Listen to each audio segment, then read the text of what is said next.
আপনি কি জানেন কুড়াল হারানো সেই সৎ কাঠুরে অনেকদিন পর তার স্ত্রীকে নিয়ে বনে বেড়াতে গেছে।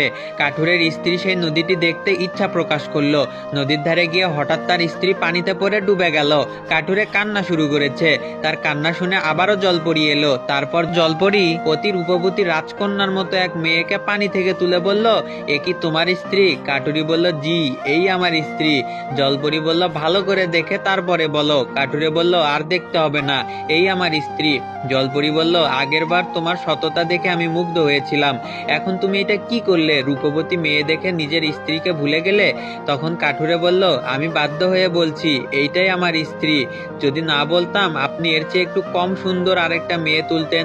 আমি যদি বলতাম এই মেয়ে না, আপনি সর্বশেষে আমার স্ত্রীকে তুলতেন এবং আগের বারের মতো তিনজনকেই আমাকে দিয়ে দিতেন। এই কারণে প্রথমবারই বলছি, এইটাই আমার স্ত্রী। আমি নিতান্তই গরিব মানুষ, তিন বউকে পালবো কিভাবে? আর একটা বউকে সামলাতে পারি না, সেখানে তিনটা বউ হলে তো আমাকে নদীতেই ঝাঁপ দিয়ে আত্মহত্যা করতে হবে।